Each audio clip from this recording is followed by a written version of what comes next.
What's going on, everybody? Welcome to episode 115 of CBSI Presents Tales from the Flipside. And I'm doing my crazy radio voice. Everybody hanging out, quarantine with us. We appreciate it. I'm Brian, and we got a great guest tonight, but I'm going to let everybody introduce yourselves. What's up, boys? What's going on, man? Dino, just chilling out. Got the NASA Dome, got the Survivor Series 88 shirt on. We ain't messing around at night. Well, I mean, in the club, you are rocking there. I see. Dude, we are. Hey, so right now the club's one person only, but we're good to go. We ain't messing around. P-Dub's here, taking a break from my kitchen persona. So I didn't want to, outdo Dino tonight. So fashion modeling. Look at that. Dude, it looks great too. Did you post that on Instagram? Because that's probably got like 1 million likes. No, this is the debut right here. Oh my god, that's fucking genius. I love that your sneakers on your kitchen counter. He's just a beautiful man. What are you gonna do? Oh. Did we just lose our guest? Yeah, it froze out. Yeah, he doesn't care about us. He saw that shirt and he's like, I'm out of here. Yeah. All right. Jon Z here pulling up the end until our guest gets back in. Rocking the classic 90s Venom hat to match Dino's NASA. And just because we got some announcements about some Venom-related material, man.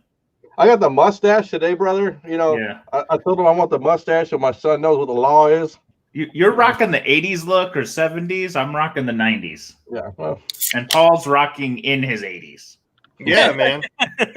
I had my Tommy Coppers on today. I'm getting some steps in. Paul's rocking. He lives in his mom's basement. Look, it's fine. Paul, do you go to the mall and do like speed walks? No, that'd be hilarious. So. That would be awesome, bro. No, he goes to the grocery store because you can't go to a mall now, and he just goes down the aisles, looks at labels, and just then puts them back. Just grabs random shit, looks at the back, goes, huh, and just puts it back. McClay, I got your package today. Your vacuum's safe. Thank you, brother. Thank you, brother. I really appreciate it, man. Did you get a good deal on that, man? I did. Yeah. Came with a brand new bag inside and everything. Yeah. eBay feedback, fast seller, fast shipper. Oh man, as soon as we were coming on, he got dropped off. Internet woes. Mm-hmm. Well, at some point, Nico from Nico Time will be joining us again, but TBD. Oh, there he is. Hey, you got shy? No, maybe he's still working. That's okay. Yeah, the question is whether or not my connection's just gone. We need to invest in a landline. Can you guys hear me? Yeah. Yeah. Your video's kind of but we can hear you. Hopefully it picks up. Shame. Say hi to Carol Ann for us. And then we'll let him get some tech issues and catch back. Yeah. I went to my mom's house this weekend. She's been bugging me for a few weeks to come help clean out the attic and sort toys and stuff. And I've just been kind of avoiding her, but it looks really good up there. Dug through some boxes. I found this old Spawn figure up there with real chains. I don't know where John Brown is, but and then I got this other Spawn figure was up there. Oh, here, sorry, bigger now. I got those two guys. That's actually cool. That's dope as hell. That's probably the greatest pickup you ever had. And I've been doing been guesting on a couple other podcasts. The Downright Nerdy podcast has been doing movie reviews, and Mac and Neo so terrible. But I've also been on Bored and Annoyed. We've been going through the Friday the 13th movies. We're up to number 6. We just did number 6, which I think is going to be the best one.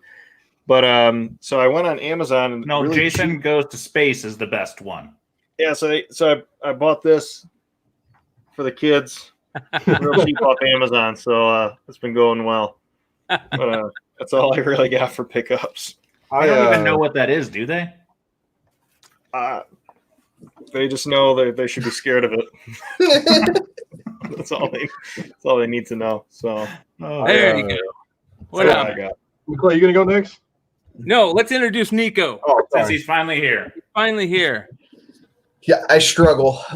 It's good to be here. I am Nico. I am on strike from my writing duties at my former affiliate website and podcast, but still doing the Spectus Club with Gary Nusser on YouTube. It's been really good.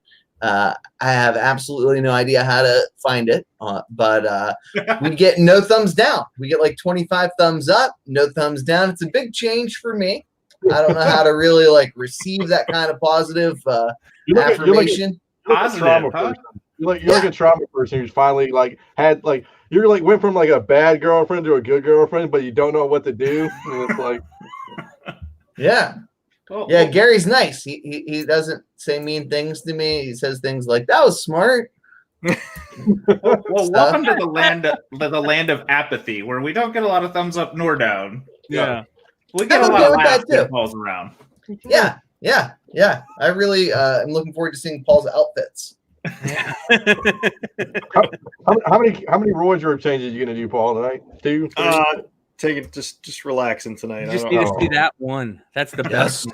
That's the only one you need to see. We just have Paul used fashion that. shoot. Yeah, he used that same stance when he met his wife. Sealed the deal. Put my leg up so she couldn't escape. Yeah. Well, I think the old school b-boy stance, kind of. Oh God. What's Let's up, do Ozzy?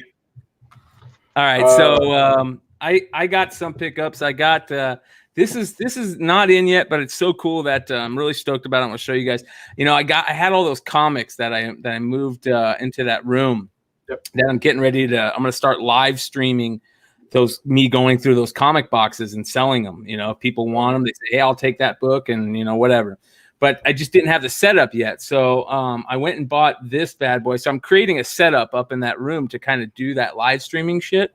And I got this badass thing. It's called the Archon camera mount, and you can put an iPad down below, but then you can just mount a camera or a phone to the top, and it's badass, man.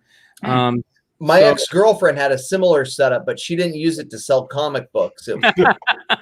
She did nails like that she, picture. She was an entrepreneur of a different nature on the internet. Well, she I'm she all made about different that. choices. Yeah. Look at that. She had thing. premium content. Premium So content. So are you going to go through the boxes blind and live sell them? Yep. That's the plan. I figure that'll be fun. You know what I mean? Yeah. That'll be fun for the people watching, and it'll be a little bit fun for me. And so this should be coming in soon, so that'll be fun. We'll set that up, and we'll do that. Then I got let's see here where to go. I ended up getting, these are some quick card stuff. I ended up finding some 2019 Prism football hangers. Just got lucky. Like you can't find this shit anywhere right now, and I wish I would have been smart when a couple people were saying pick it up, and I didn't pick it up. I didn't think it was gonna be that good, but I picked up the hangers, and I already pulled the cracked ice Kyler Murray. I pulled the Daniel Jones cracked ice, which is cool. Daniel Jones cracked ice rookie. I pulled a base DK Metcalf rookie, and I pulled a cracked ice DK Metcalf.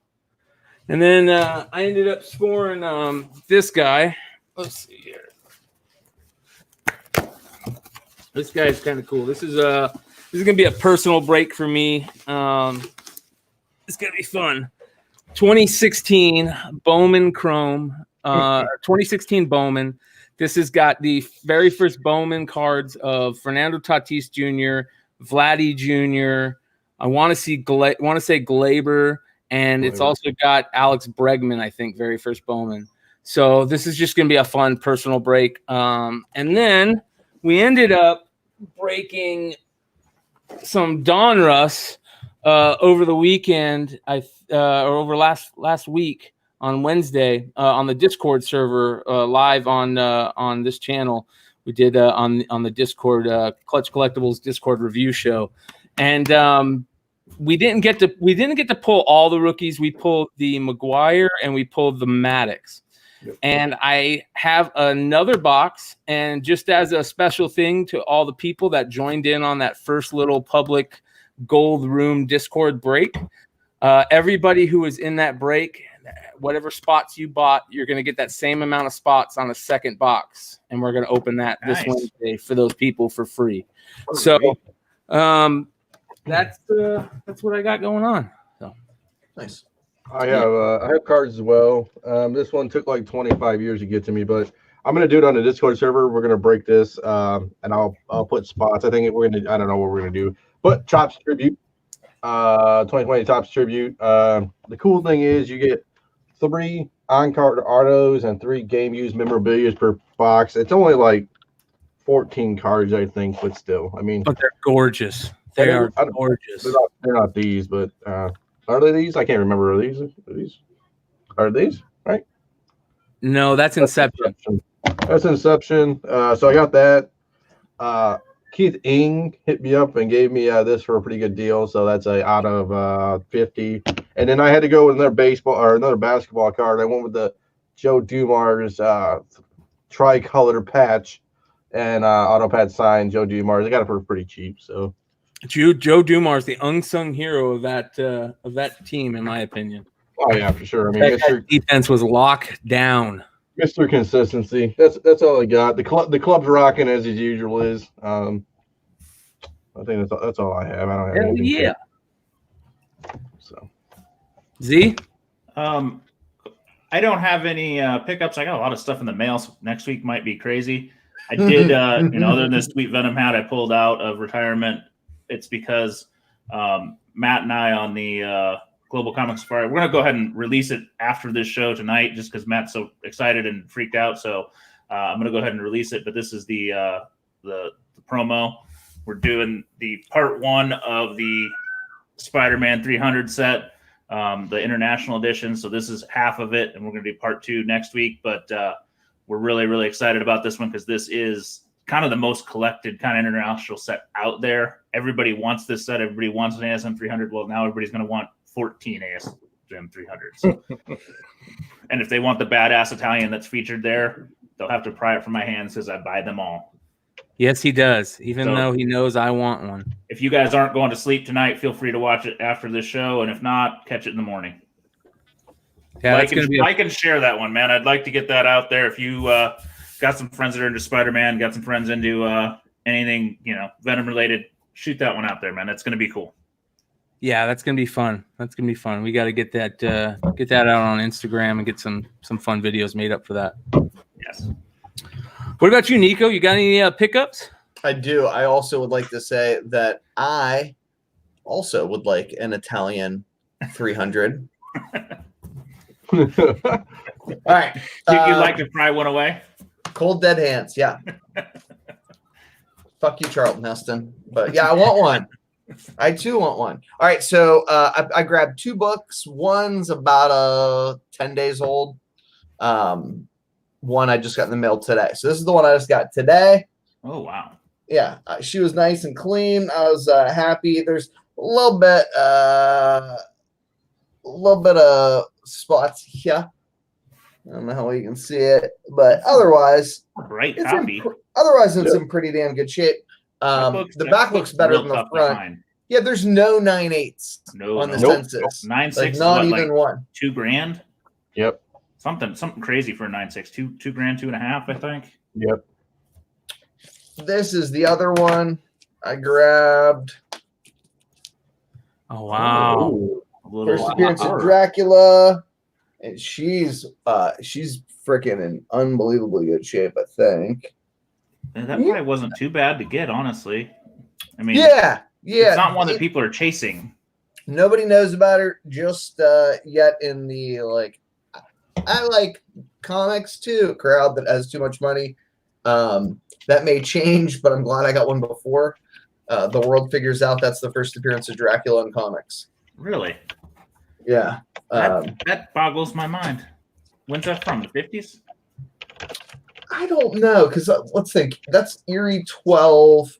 So Eerie 1 was the first PCH book. So Yeah, okay, that makes sense. yeah, I don't know. Well, Eerie What year 1's in that the is. late 40s. Yeah, I want to so- say, could that be 47 maybe? Yeah, we got into this last night with the beginning of pre-code, so it might be 46, 47. Yeah, head scratcher. But point is, Well, I guess that makes sense. Horror didn't really appear till then. Does that include like those classic illustrateds and shit? They didn't do a Dracula? that's like considered the first Dracula in comics. I don't know. People that are smarter than me about that kind of like stuff told me that, and then I it's been on my saved searches, and as soon as I saw it, I was just like, "Hello." I've never would you seen like? a classic illustrated Dracula. They were more like the stories, the books. But man, Well, there's obviously the classic illustrated Frankenstein. yeah, I've not seen. But I like Dracula the other Frankensteins better, man. There was some there was a super cool God, I want to say it's maybe number 13 with the neon green background. Oh yeah. That ended in a live auction last night that I was like, if I didn't just buy 2 books, I could be bidding on you. What about that one? If I hadn't sent all my money to Brazil and Canada in the last 2 days, I'd be fine. Isn't there a Frankenstein cover, a really famous one where it's like a kid Frankenstein from the 40s, and he's like got a nose. It's like nose is really weird. That's the series we were talking about. I think is okay. It's freaking awesome. Yeah, beautiful. We actually talked about it last night on Vintage Voyage. We showed a few, but we didn't have that one. Yeah, they're exceptional. I like the 1 and the 13. Yeah, because I think it's the 13. I'll tell you here in a second, but because they're just headshots. Yes. So the one's got a black background, but for whatever reason, I got a soft spot for all those like Universal monsters. Absolutely. Brian's pulling up the interweb to find our answers. Okay, I lied. It's 23, not 13. What is it? 23. 23. You ready? So a VF minus copy ended of just number 23 for $976 last night. Huh. It's not bad. And it's gorgeous. Oh my goodness. The number 1. Yeah. That's the one we always okay. Wow. I like the one where he's a young kid. There's another one, right? Where he's almost. I think that's the number 1. Yeah. Number 23 is the one I always think of first, because that's like the classic one I wish I had bought. Number 1. There it is, right there. Yes. Yeah. It's so weird looking, but what a great. It's beautiful, isn't it? Yeah. They're bizarre, but those are ones that I always wish I'd kind of pulled the trigger on. Jesus. Never I'm did. I'm losing internet too. It's terrible. Is that the one? Yeah, I had the same one. Yeah. The quarantine's killing our internet, man. Oh, I was like, oh, I'm gonna share my screen, and then all of a sudden it was like, bang, you did. Robert Fordham and all the 12-year-old kids are on TikTok. TikTok, bro. My wife was on on TikTok for 3 hours. Robert Fordham's done some TikToks. You'll check him out. All right. He does his pickups on TikTok. Yeah, I love talking about books like this. The books that a lot of people might not know about that. Wait, what is Emiliano saying? New time and new day. He's lost in the man. Emiliano, it's Monday, man. It's Monday. He might be talking about the Global Comic Safari. Oh yeah.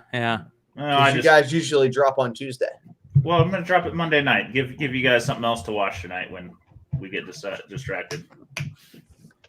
I love Emiliano's fucking Facebook dinner meals picture. Yeah.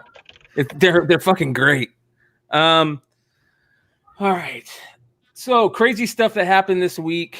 There's a lot of crazy stuff that happened this week. It was actually kind of nice to get a few, tidbits of news and stuff that's happening in the comic world. And Emiliano's asking the important questions. Yeah, that's right. I'm unaffiliated. I'll let you know when you can start selling these T-shirts and gear. Yeah, we gotta talk to his agent. I gotta talk to my agent. We gotta work out some deals. We gotta trade some bags of boards, and Paul has to be shipped off. I mean, there's a lot of things going on. Yeah, I'm definitely getting an ASM 300 Italian out of this thing out there. I mean, Paul's gonna be your shipping monkey, and there's a lot of things in this deal. Yeah, it's fine. He loves international shipping. Oh, dude. Yeah, can we talk about my dilemma, my Australia dilemma? Yeah, sure. You can. I would leave the details out. Oh.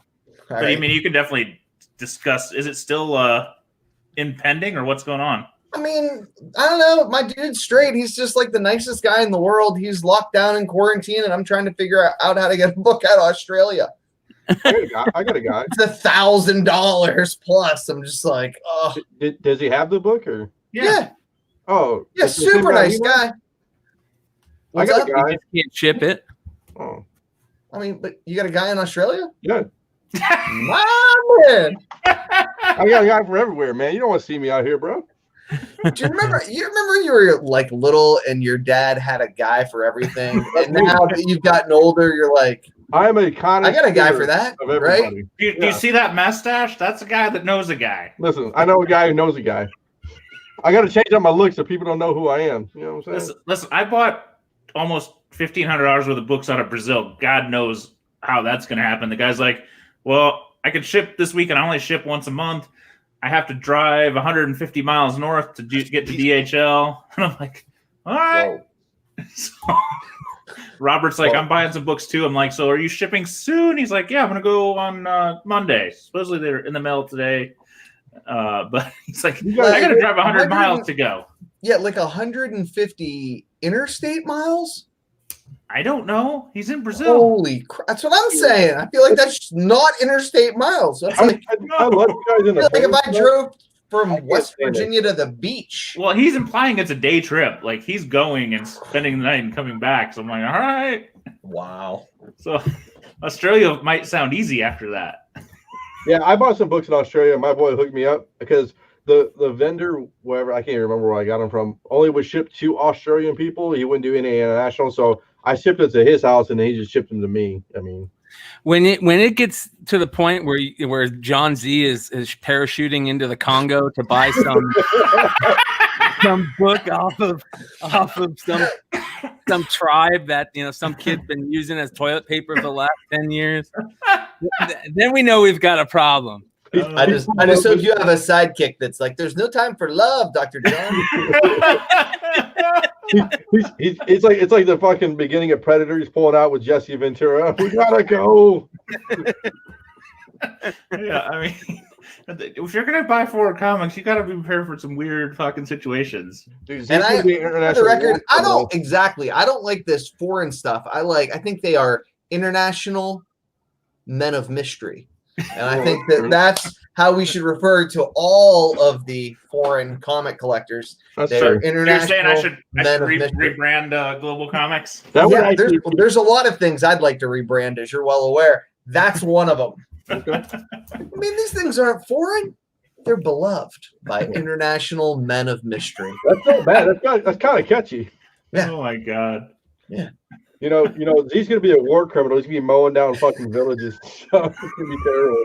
Well, they're gonna think I'm a drug dealer, dude. I'm on some kind of list with all these You're boxes coming in from different definitely places. on a list. I remember when I was getting those the La Presna Gwens. Yeah.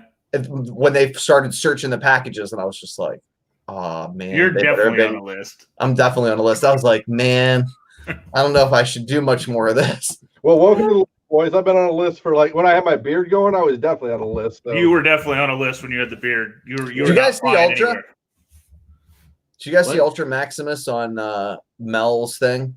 I didn't catch it. Dude, he looked like he crawled out of a cave. He's got a beard that's at least to his waist. No, he's not. Is he like? Did you see it? Oh, he's muted. You're muted. You don't care. McClay's like, yeah. Did you see it? Yeah, I saw him. He did. Yeah, I mean, I'm not exaggerating, right? Yeah. My wife, I tried to get the old popcorn Sutton. My wife's like, dude, if you do that, I'm divorcing you. I'm like, well, you had a pretty solid beard for a while, man. You were definitely on the no-fly list. Oh, for sure, dude. For sure. You look like that guy from the league, the strange brother-in-law. I'm just glad I can grow a real beard. I mean, that's the first time back in the day when I had my beard, that was like the first time I really grew out my beard. I went to Catholic school, so it's like I couldn't have a beard. I didn't like college. I was like, I forget what group chat it was on. It might have been on the Discord. Somebody said, I'll never, shave my beard just because, I haven't seen my face in so long, basically, that like, you'd be crazy with if you actually cut off your long hair and then shave your beard. You're a whole different person. The issue is when I started the beard, I only had one chin. I'm afraid to see how many are under there now. Yeah. That's why I got the stash. I kept the stash so you can't see how many chins I have. That's terrible. I sent a sidetracked on this whole bit, and I apologize. You had something very poignant and practical for the people who were kind enough to endure us. We were talking something about comics. Yeah, it was substantive, and about I forget how I just ruined all of that. But. What was it? The diamond, diamond stuff. Yeah, we can talk about. Let's actually talk about real stuff. Okay. We're gonna talk. Wait. We're not gonna just make fun of Paul all episode again. Yeah, I mean, he's not here. It'd be the best part. Half the audience just tuned out. That's it. Yeah. We'll get him back on and we'll make some fun of him. Don't worry. Yeah. So the diamond thing, they shut down. Yep. And now their DC is gonna do alternative distribution. That's so weird that they're doing that, and then they're going to go back to Diamond afterwards. You would think that if they're able to do it on their own, why would they go back? Well, the way that I've heard it explained is that they're going to be using DCBS and is it Midtown or my comic shop? I can't remember which. Midtown. Because Midtown's laughable because they barely get their own shit done. Through two affiliate subsidiary corporations. It's like they tried to hide the affiliation. I don't think people got too hot and bothered, and by people I mean other retailers, by Midtown, but they were furious about DCBS because for a long time DCBS was taking major inroads into brick and mortar retailers. They were doing it right for a long time. They were doing it right for a long time. Yeah, I think all you guys, right, were collecting when it paid to order from DCBS. I was. Yep. Oh, I was one of their very first customers, man. Yeah, they were doing it well. You could get them in My Light 2s. Right, you get fullbacks, halfbacks. I mean, yeah. I think I ordered 50 Saga 1s from DCBS when Saga 1 came out. Wow. I loved them because you could get good deals on everything, not just comics. Yeah, even the ratio variants. Statues, pay half ratio. Yeah, that's great. Remember you can make money? Yeah, they started Wednesday Warrioring, right? Yep. Well, but here's the thing, though. Why would the shops be upset if they're going to just be the distributor? Because they bitch about Diamond because they do a shitty job getting books to them. The complete complaint is things are damaged, things are broken. If DCBS comes in and becomes the distributor then they're probably going to get shit shipped well. And that's going to be their first complaint. Now, the question is DCBS still going to do their other business model and how's that affected? I get that. But their biggest complaint has not been, that somebody's in the middle, that they've been doing a shitty job. So if somebody's going to come in and do a good job, that feels to me like a win.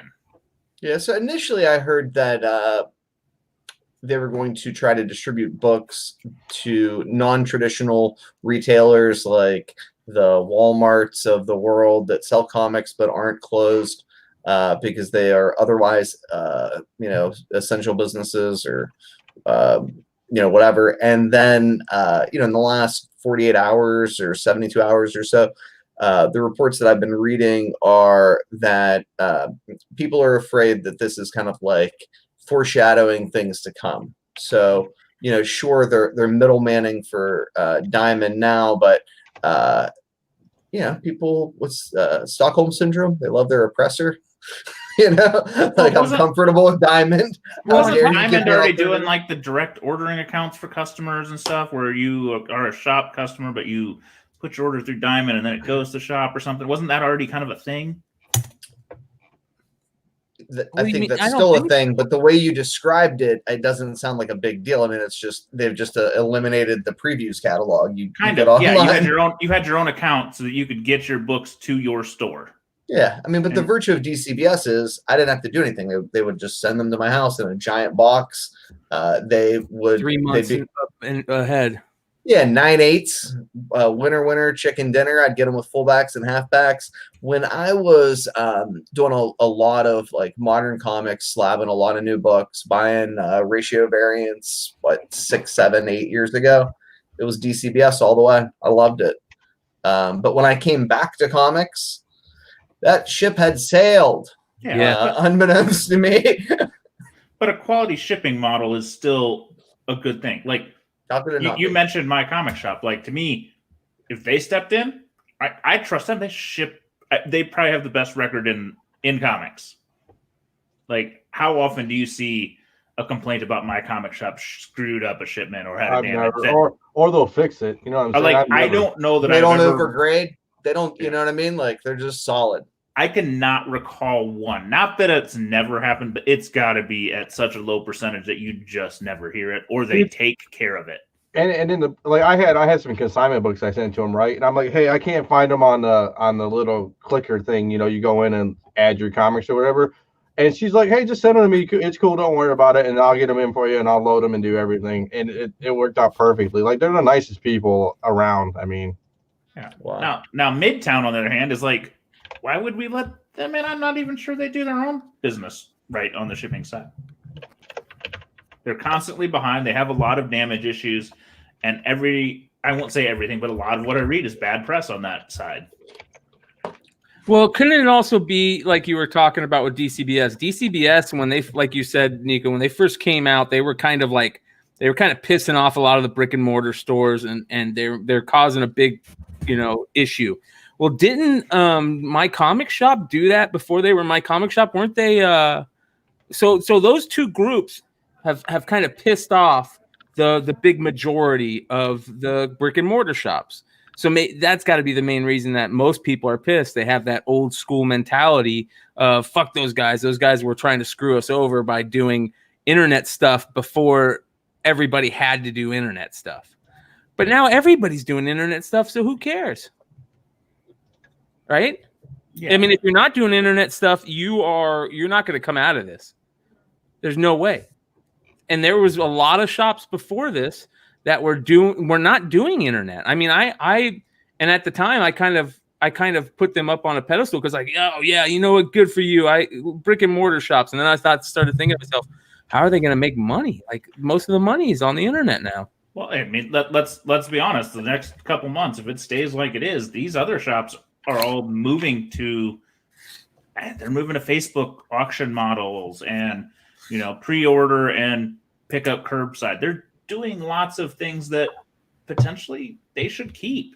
I mean, don't go back. Curbside shit is it's weird, but I could see that being a thing, but I don't know why people would want to do that on a normal, if everything goes back to normal. That was the fun part, is going into the comic store and walking around. No, I'm not saying the curbside, but you know what I mean? Like, they're online, they're selling these books that sometimes sit on their walls for years. They're doing turning. They're getting product out there. And that's what I mean. If you can sit on the like, here, if I were a shop, I'd be like, here's a brand new box, not been out in the shop. I'm going to put it on Facebook. We're going to do like you're talking about doing, and we're going to have a little sale. First time, everybody's got a fair shot at it. It's not just, the first guy in the door.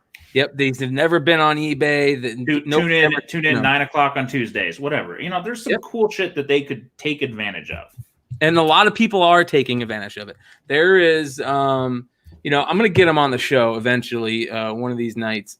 My local guy is a big guy in the industry, and I'm sure there's some people that he's rubbed the wrong way in the past, but he's just such a stand-up guy, and that's Jesse James from Jesse James Comics.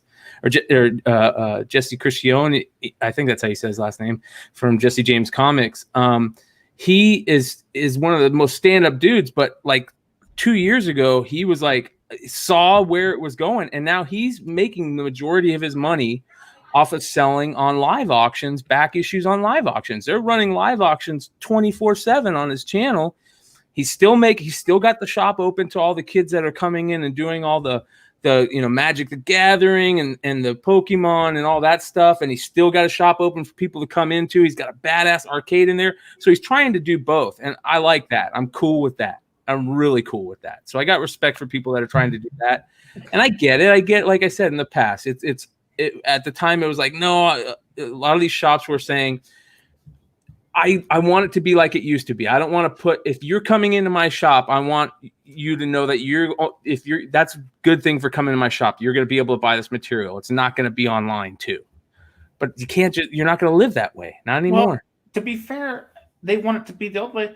But at this point, that shop barely exists. There's a handful of them, but now, there's not the thrill of going and digging in bins, because they'd be mad because people are stealing, or not stealing, but getting good books they didn't know about because they weren't paying attention to the market. And then now there's Key Collector out there, and every time an alert goes out, that book's out of the bin and on the wall, and nobody wants to pay $7 for a $7 book.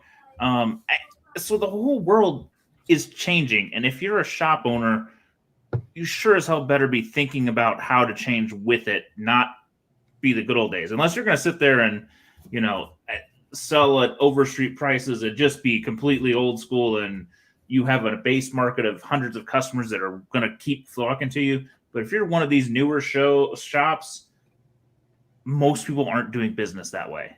Yeah. I was, I think I brought this up on the show a couple weeks ago. I went in to talk to a couple of my local shops before this. It was all getting super crazy. And, there are some really good shops that I would be really bummed out if at the end of this, if this continues to go for months, and at the end of this, that caused these really good shops. I mean, there's a shop in Phoenix called Dreadnought that is the most beautiful shop I've ever been into. The product that they have available, and back issues and new stuff and toys and just all this cool stuff that they got in their shop. And it is the most original shop I've ever been into. And that was a shop that before all this got crazy, they were like, no, we're trying to, make it so our customers are, that come to the store that's the reason they come to the store. Otherwise they can just go online. And I remember saying, I like that, but now they're not going to make it through if they don't find something else, which luckily they did. They were smart and kind of moved, figured something out. But there's a lot of shops that I imagine are like that. They're just beautiful shops that aren't going to make it out of this. And that's not like you guys were talking about. That's not just with comics. So, well, I think I mentioned this probably a year ago that we had a new shop open. Well, okay. So in the last year, we've had one shop open about a year ago. I've talked about before. Circle City Comics, and then literally 6 weeks ago another guy reopened, and I'm like, oh my god, you can't pick worse timings. So I hope that he does all right. But the one from a year ago, Circle City Comics, these were these guys that were on the show circuit doing that kind of stuff, and they built this shop that is amazing inside, like beautiful art on the walls, nice displays, nice books. They've got some couches to kind of sit on, nice, like just you want to hang out there. And, they got a little bit of room for gaming and that kind of stuff, but they built a place that you would want to go. But I tell you what, they were the first ones when this all happened. They're like, we're going to figure it out. And they're doing online sales. They're doing these other things to keep moving. And that's what you kind of got to do. If you were just going to sit there and be closed for 2 months or just not do anything, you're not going to make it. Could you imagine that one place me and you went to in Paul, that place that looked like a museum? Yeah, this was actually similar to that, except a little more just wasn't a showroom, but It was beautiful. Same kind of thing. There's these experience places. I like those, and there's some of the experience places the other way where they are dingy and dusty, and we like that. But we were at one of those places together. Yes, the infamous dig was together, but.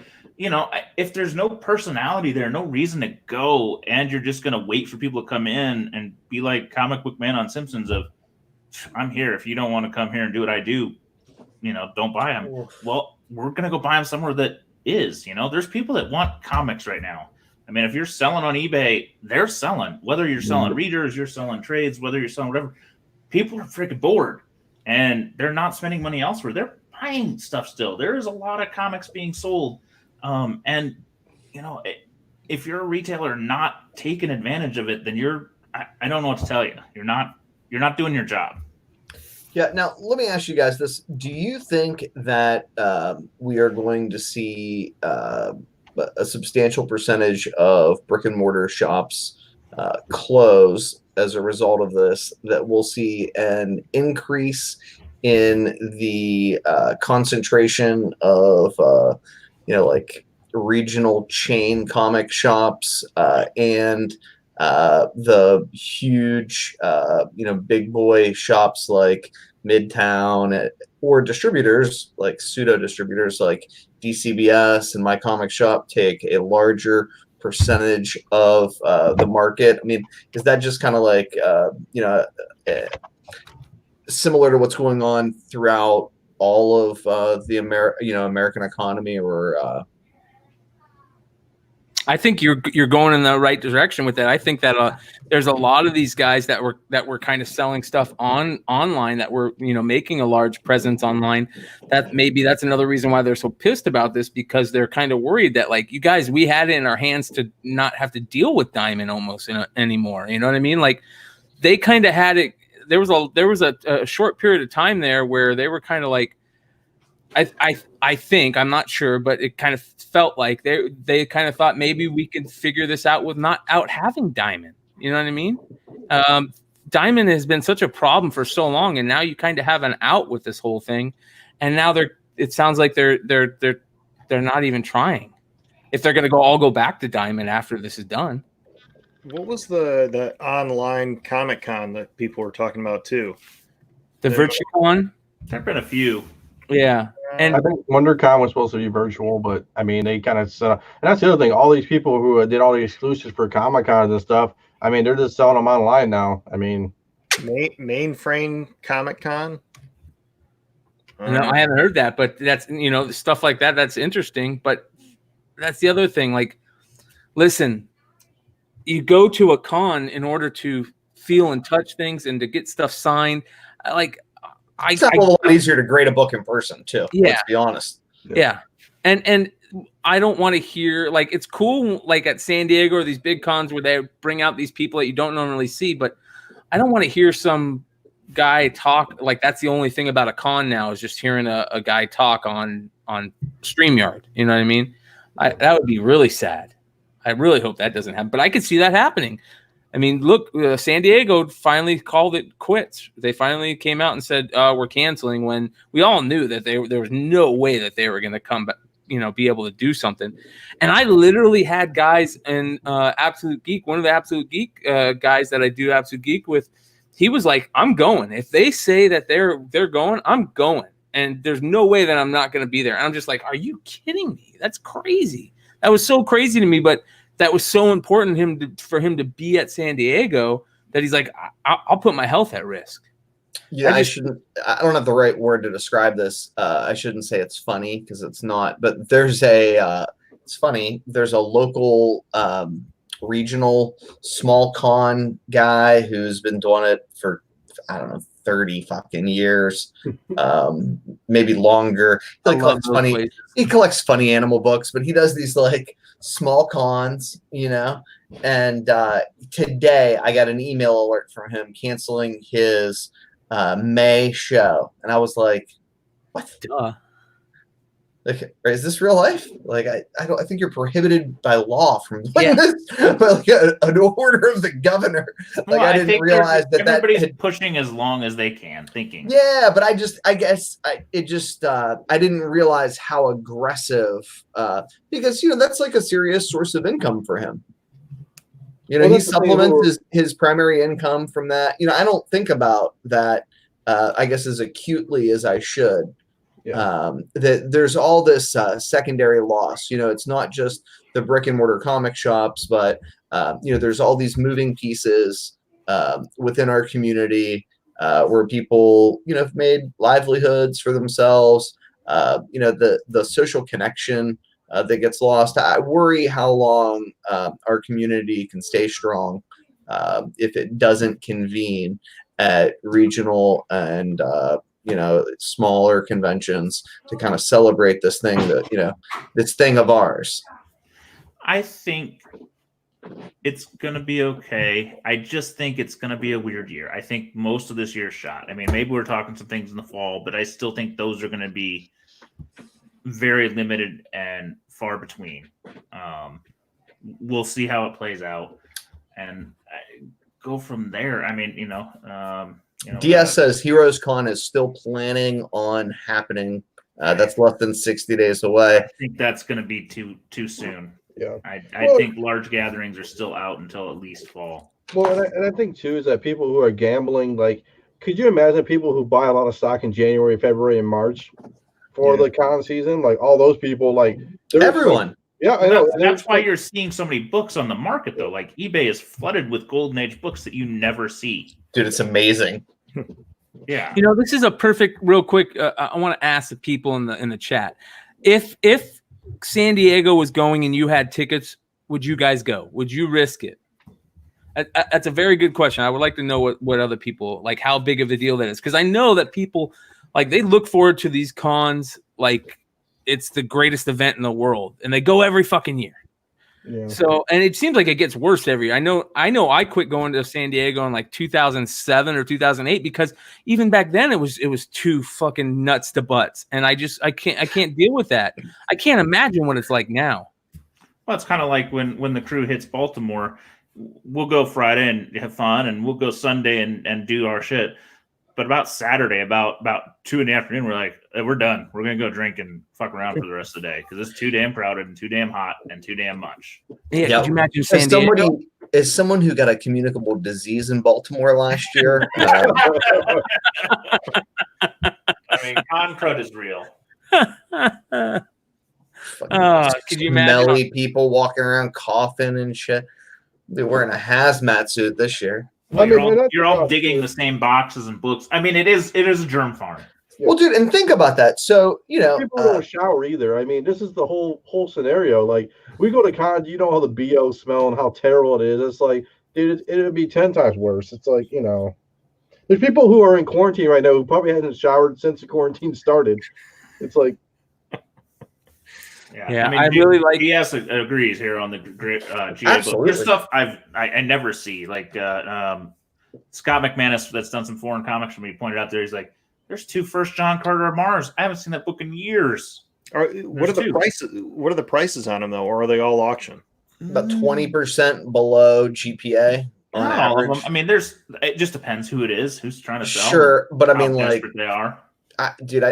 You're watching auctions. I'm watching auctions. Yes. Yeah. I mean, and I watch some bins if they're in my save searches. But I don't generally have the time to look at all of the bin listings for Golden Age.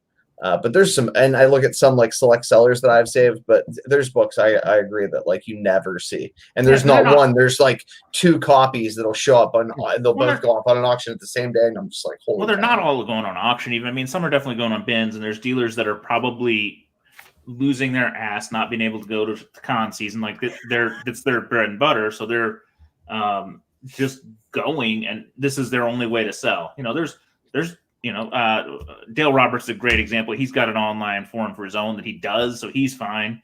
He sells online, sells at cons, but there's other ones that probably don't have an online presence that, this is the first year they're like, oh shit, what am I going to do? Gator from the CGC boards is on IG for the first time. Wow, really? Things are changing. Wow. Yeah, things are changing. They're changing rapidly. There was things that I was like, that will never happen to some of those people on those boards.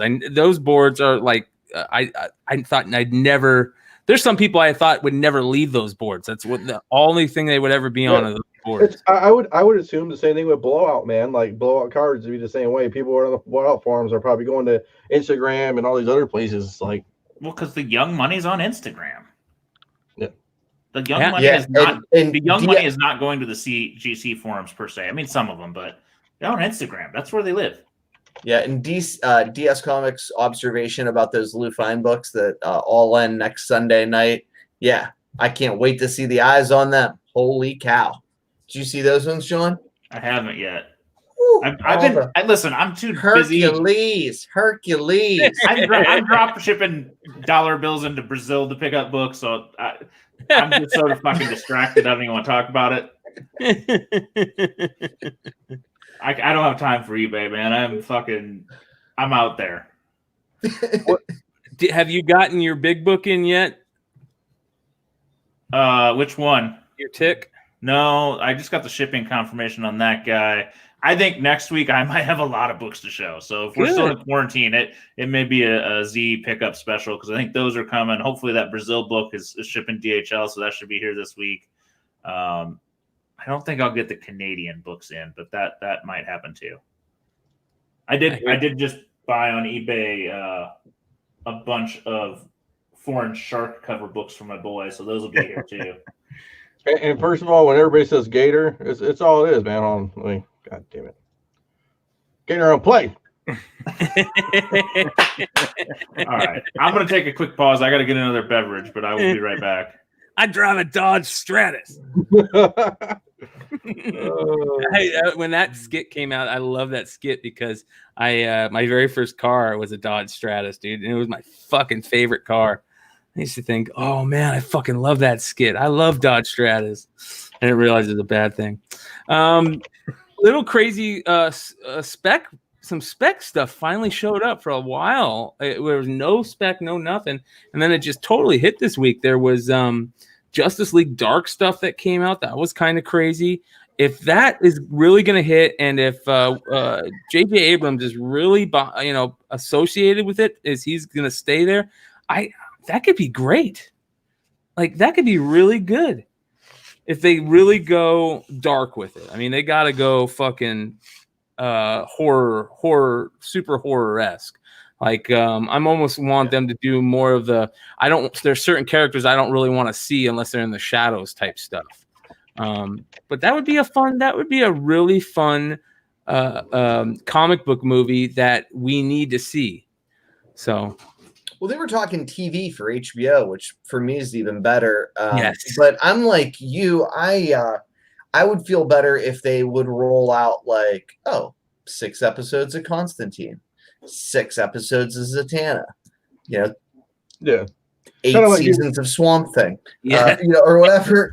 And you know what I mean? And the crossovers like they did in the Superman Adventures or Batman Adventures, like this week, somebody, they have a main person come in and cross over with this person, cross over with that person, But maybe Nico's right. They could do that show really well and do it for a long time really well. Those characters are really some of those Justice League Dark characters have a lot of stories behind them and some really good writing over the years that people just don't know about because a lot of people weren't reading those books. Well, I mean, they could take a little bit of a piece of a show that's not great, but not bad. That Legends of Tomorrow's kind of got that same idea of take a base of characters. We can tell a different person's character each week. It doesn't have to be always a team event. You can have things happening on the side. I mean, it's not a perfect show, but it's not bad. And those are, quaternary characters. We've got Justice League Dark. It's definitely mostly B-League, but when you got a group of 3rd and 4th tier characters that are putting out an okay content, if you bring that story up and tell some of the better stories, you could do some cool stuff. Yeah. What do you guys think about Marvel TV content, DC TV content? I mean, is there going to be a shift to streaming stuff because of lingering sort of fears of going to the theater? I mean, are people going to steer clear of the theater for a year? I think that there are a lot of theaters are going to go under. We already know that AMC is talking like they're not going to make it out of this. I mean, I don't go to the theater in general, but I mean, I know a lot of people who go to the theater in general. But I mean, if movie studios don't have to pay the movie theater doesn't have to buy, and they go straight to fucking Disney Plus or Netflix or whatever, or their own site and just download a movie. I mean, go to Amazon and pay $40 for a 2-day rental. I mean, how many people you guys got kids? How many Trolls World Tour downloads did you get for a 2-day fucking thing? And instead of buying it, look at Dubs knows. Well, I don't. Here's the thing. I don't know with general movies. I think it's definitely going to move that way. But what do you do with the Avengers style movie? You can't have $1 billion, hit like that. Yeah, doing it digitally, I don't think. Oh, I'm sure people would watch it though. I mean, it's almost like, so I kind of hanker this as you can see, the wrestling fan. So it's kind of like wrestling. So wrestling back in the 80s and 90s, right? Pay-per-views were like kind of its thing, right? Well, people weren't buying pay-per-views; they were streaming illegally, and then so they made this network. Well, the network, I don't think is getting as much money as the pay-per-views were doing, so they had to restructure all their contracts and stuff. I mean, maybe that's what has to go next with that. It's $1 billion, restructuring contracts based on backloading, how many downloads they get and stuff like that, and how much money they might. I mean, maybe it's a pricing structure, because wrestling was the same way. Like, 80s wrestlers were making millions and billions of dollars based on pay-per-view buys and who the top person was. Nowadays, it's like how many downloads and clicks you got. It's not like, the old pay-per-view model, Same thing with UFC. I mean, no, and I get that. I just wonder if there'll be a small market of the theater for event movies. How could there not be? So I just don't think we'll see, as many releases as we did. I think there'll be more going to Netflix. Right? Just do a drive-in. Fuck, you don't have to do a physical movie. You can just do a drive-in and just say. You can't get the sound. You can't get all the. You don't get the experience. The drive-in's a different experience. Drive-ins are through Bluetooth, and drive-ins are through Bluetooth and your speakers. You turn to a radio station. At least the one in Texas I was at. I mean, you just had a station and play it through your speakers. I mean, I get it. I get it. There's. Hollywood's pushing that idea. I mean, they're looking for solutions, and now, there's kind of two schools of thought I have that are completely contradictory. One is I used to talk like Dino was talking about DC, AT&T, Warner Brothers films. I was like, American businessmen, they're smartest business minds on the planet. They'll find a way. And then I got the next shitty DC Warner Brothers AT&T movie, and I'm like, and that went on for like 5 years. So, but at the same point in time, I can't imagine that Hollywood's not going to find a way to cash in.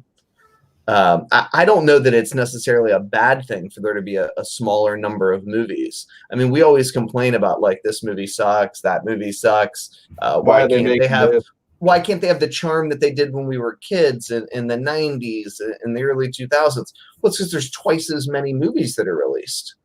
And we don't kind of pay attention to that because we're not, or at least I'm not acutely aware that there's 12 freaking new movies released every single week, 52 weeks of the year.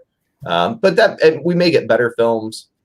Certainly within our community, I think we're going to get better projects. I think you're going to get less chances to taken. You know what I'm saying? Like, hey, I got this new movie idea. It's Batman with Jason Bateman and all this crappy stuff. Yes, I agree. Dennis Hayes with Top Gun, but it's like all these risky movies are like, hey, we have a buttload of money in the vault. We gotta get budgets in line, and if we don't use it, we lose it, and we're just gonna make these crappy movies. I mean, I think it's gonna be like you said, it's going to be more quality over quantity, hopefully. I mean, so I think some of the premier streaming services, your Disney Plus, your Netflix, are going to start up in their price point, but they're going to start putting some of this stuff that would have went theatrical kind of first. Excuse me. You're going to see more of the Marvel. Marvel's going to get people. If you're putting Marvel series out, Mandalorian, those kind of series, people are going to pay $20 a month instead of $9. Mandalorian's doing an eight episode mini thing of behind the scenes of Mandalorian. I'm sure people are going to be like, because after Disney Plus, after Mandalorian went away, I'm going to say 50% of people or 100% of people who didn't have kids or didn't watch Disney said this is the way and crushed Disney Plus off the streaming platform. Well, I just think this is the way. I think Disney could move a lot of their stuff to streaming and be fine and just charge a pretty solid premium for it. Yeah. And they will rotate it in and out like the vault, so you can't access it all at once. That's Disney's problem right now. They don't have enough new content like Netflix, where like every day or every month they're chiming out new content. They're put it out though. If you watch, I mean, it's not great content because not all Netflix is great. Yeah, no. But they're putting out new shows. It's just not what you're looking for. And once they kind of get this Marvel stuff going, and they get some stuff in the pipeline, they get the Mandalorian going, they get maybe some of those other Star Wars things going, they'll figure out a way to be like, yeah, you get the subscription, you can watch a new thing, and you can watch 30% of the catalog, but the other part of that catalog is not coming out for 90 days again, and you've got to kind of come back for it. They need to keep you there. I think life's going to go back to normal faster than we might expect because I think people are just sick of it. They're forgiving, and they're just going to go about back to normal. We had massive Did you have I don't want to talk about it really crazy, but did you have massive protests in Ohio? I had massive protests in Michigan already. I mean, people want to go back. I don't know. There were some when DeWine was trying to talk, but I just think, I mean, protests or not, if there were even no protests and they said, all right, the state's back open, just, try and be smart about it. People are going to be, going to the packing the bars to the brim. Bars are going to be the best thing. Everything. Well, it's going to be a single man's dream out there. No, I think Paul's observations astute and intuitive. Wait. No, somebody replay that. Yeah. For real, I do. Yeah, no, I do. And here's why. It takes one mass shooting and the nation state of whatever, not the United States, but somewhere, there are no fucking handguns, right? Like Canada just happened. Not in the United States, right? Like, say what you want about like any of those issues where you may fall politically. There's something different about like the American psyche. We just don't take like no well. Yeah, or you can't do that well. Sorry, there's a boundary. We cross it. We push it. This is for your health. No.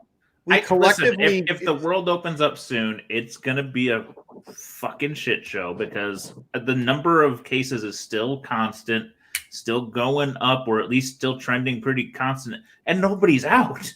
Yeah, fucking Spanish flu, bro. I remember what happened then too. I mean, even before COVID-19 was a thing, if you want to talk about shootings, or even larger disasters, like as a country, we collectively gasped and then we slip back into our normal lives. Shit, look at Las Vegas. That they were shooting live on the strip, and people were like, "I don't care. I'm going to go into the next casino." Like you'd think that right. Would have scattered like cockroaches in the kitchen, man. And they were like, "Fuck no, I don't." There's a lot of people agreeing with Paul, and it's a strange state of affairs. Well, I mean, I don't Ozzy, know. I don't know if Ozzy's agreeing with you. That's a problem too. Yeah, I don't know what phase 3 looks like. I fear blood in the streets, but I just see like this move to be like, okay, here we go. I think that makes sense. I see the 9/11 type thing happening where we all kind of band together, and I think it's already happening because here's a perfect example. I think there's always going to be dipshits. Yes, but for sure. But I just got done interviewing a guy who is he's one of the best cameramen in the state for making movies, and he's got his wife is a nurse, and him and his buddies were like, man, what can we do? What can we do? Well, a bunch of cameramen and camera techs in LA put together a group over there where they started doing 3D printers and making face shields, right? So they hit up all the people. So they hit all their friends up in Phoenix and said, the camera people in Phoenix, and said, why don't you guys do this? So they started doing it. So now you're seeing all these people that got all these 3D printers that are just starting to make face shields. That's the type of shit I'm talking about. They're doing it all for free too. Oh, a friend of the show that stand-up displays on IG. We talked to him a few times. He did 1,000 face shields just out of his printer. Yes. And if you guys have 3D printers, the guy that we interviewed is out of Arizona, but he said if you want to hit him up, it's ArizonaFaceShields.com, and if you want to hit him up, he'll give you the file for free to make all the different face shields that they figured, because you go through stages. You're like, oh, how can we make them faster? What can we do to make it easier to go faster? And they figure it out as they go, and you might have to do that because you can just get the file straight from these guys, together with these people. That's cool shit. And they're doing it all for free, and they're sending it to people. And that's the type of thing I hope we see more, kind of like, and not just, that's how it felt after 9/11. That shit's going to hopefully start happening worldwide. You know what I mean? Like, this is a worldwide type thing. But I don't know. Hopefully that happens and the dipshits don't outweigh, the people who are trying to do something. I don't know. I'm going to stay off my soapbox on this one because I have a different vested view. So, well, and that's also important. I'm glad you're doing that because that's, but it's also important for people who are on the inside. This is another thing. The people on the inside, and Paul, I don't know, like I kind of look at you as kind of working in this field, right? That is a big part of what you do. And so people, right, Nico? Yeah. Well, people who are on the inside, they need to speak of what they're seeing, so that there's people who aren't out there, saying that this shit ain't real, because this shit's real. Well, all right.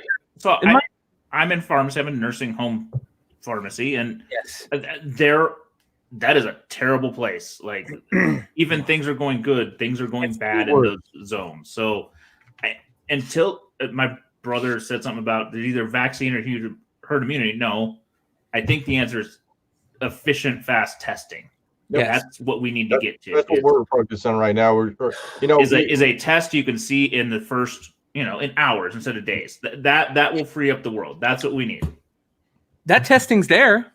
But it's not accessible. It's not fast because there's not enough equipment to do it.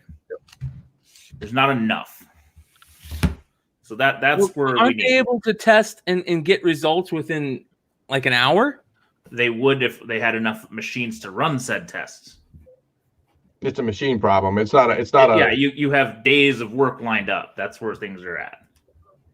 So companies like that are out there that used to say make airplane parts are working hard to make parts for those machines now. We'll say, hopefully.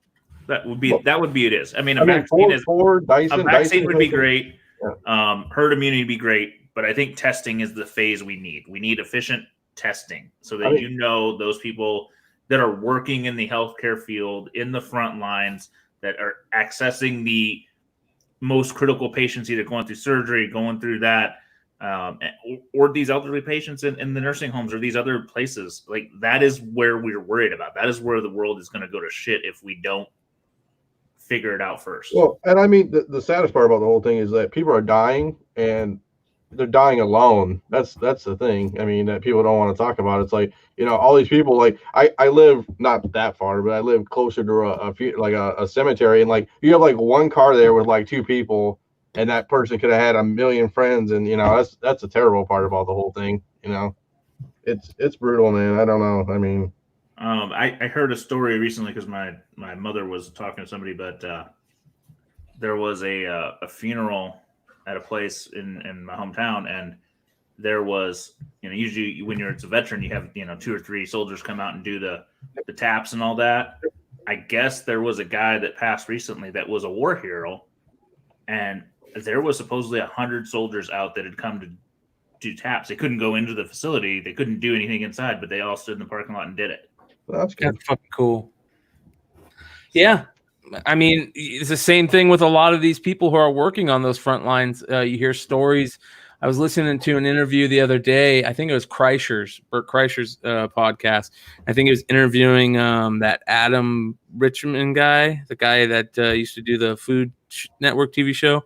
Oh, yeah. And he was in New York at his place, and I guess he lives close to the hospital. And they were doing shift change in the New York hospital, and you could hear everybody clapping for him as they were doing shift change outside. It's fucking cool. Shit like that's cool. Like, that kind of makes you think, and hopefully that will be what, we become more human through this. Like I said, I was talking with Nico before the show. I'm seeing more kids out playing together on the streets like it was in the 1980s right now than I have in the last 10 years. Right? Why are you watching kids play outside, man? I agree.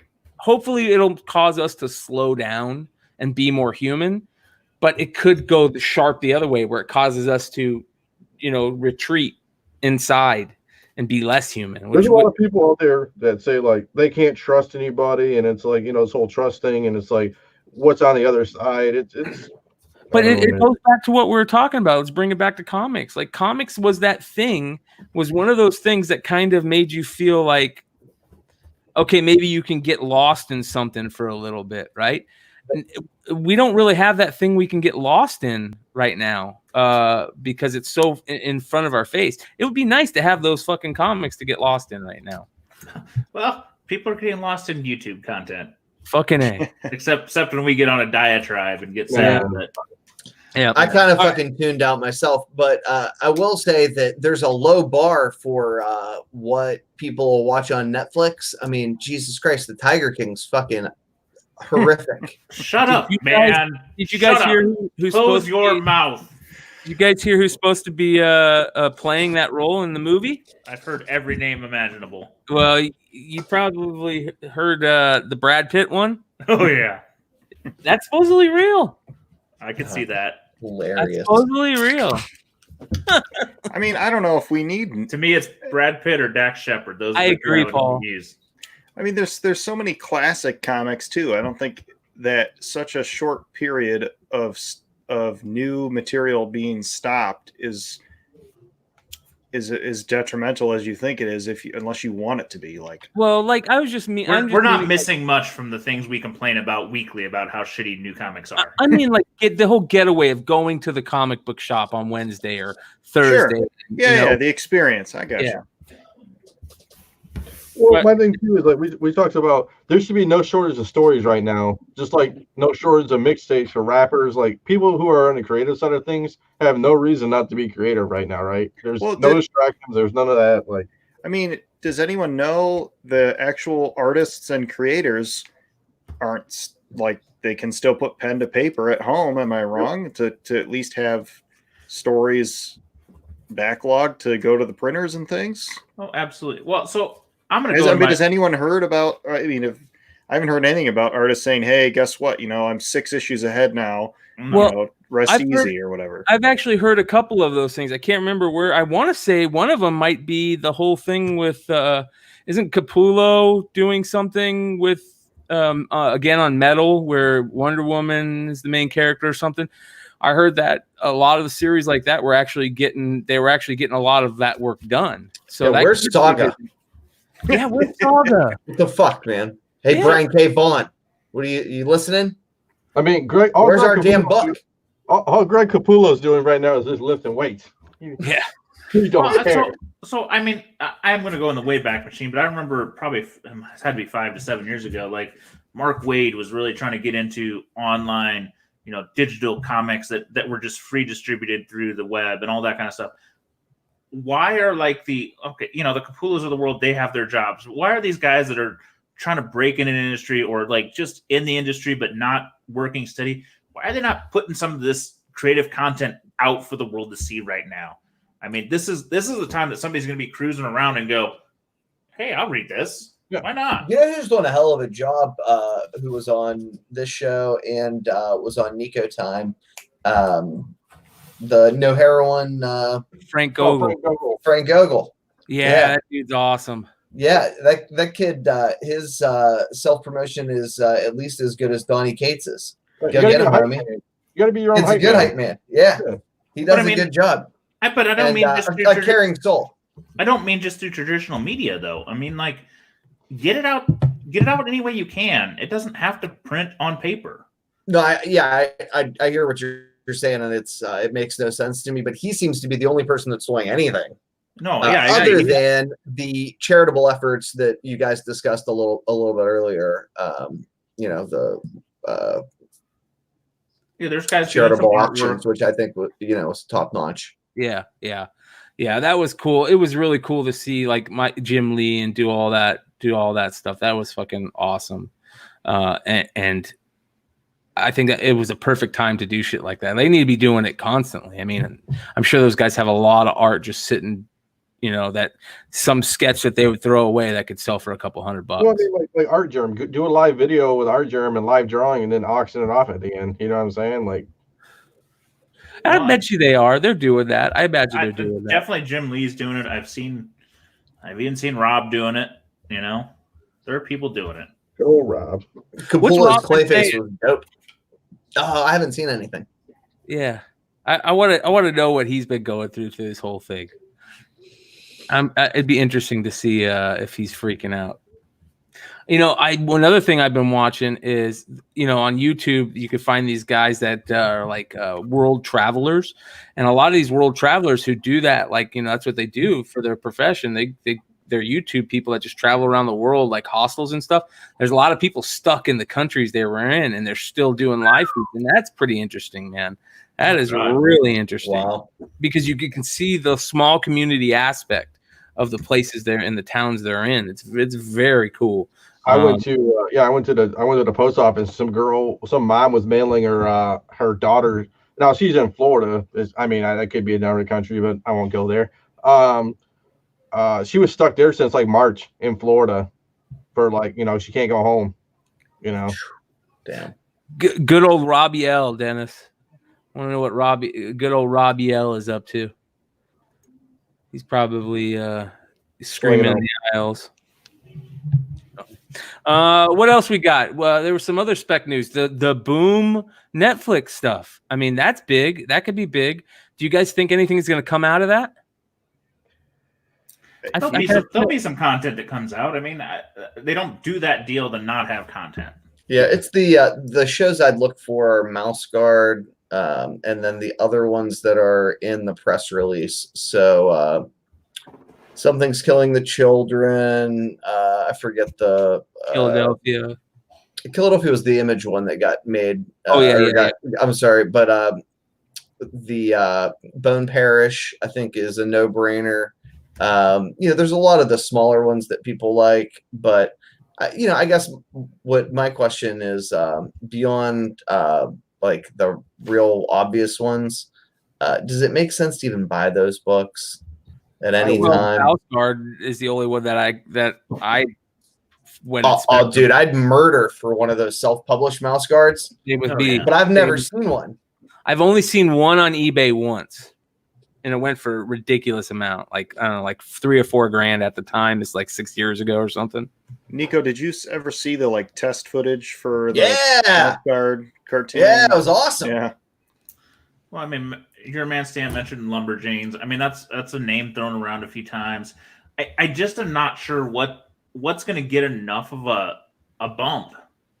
Like, it's got to be a long time series, and streaming's weird. Like, there's all kinds of shows that hit streaming, and rarely do they create buzz. I mean, even Sabrina did some, but that was a weird book. It was already a high price point. It's weird. You're right. Yeah. So, Umbrella Academy, forgotten. Yep. That was one of the Boys. Damn, I thought we were going to get a second season. Wouldn't that be nice for COVID quarantine? Well, I bet they were shooting. I bet they just didn't have enough time because they were trying to get that one fast. Gotta fucking release half the episodes. Yeah. I mean, come on. Yeah, that's the thing, is that you can't do it fast enough. Like the Tick tried to do it and release half a season, then half a season, and then jump into a second season. But we have such a short attention span. Ding.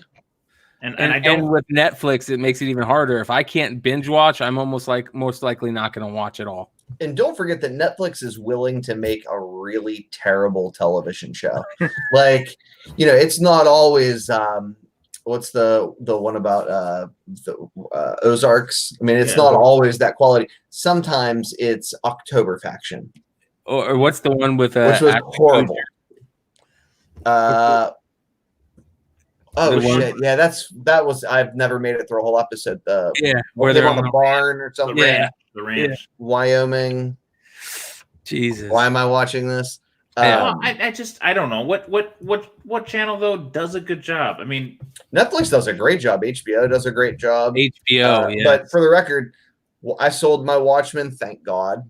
I've got a gajillion raw copies down there in a 9.6 that I just could never move fast enough. There was no sustained growth on that title, even though it's a classic, even though the TV show I thought was a winner. It didn't get a lot of play. Well, it wasn't, though. It was a sequel. So it wasn't like you needed the original. I don't know.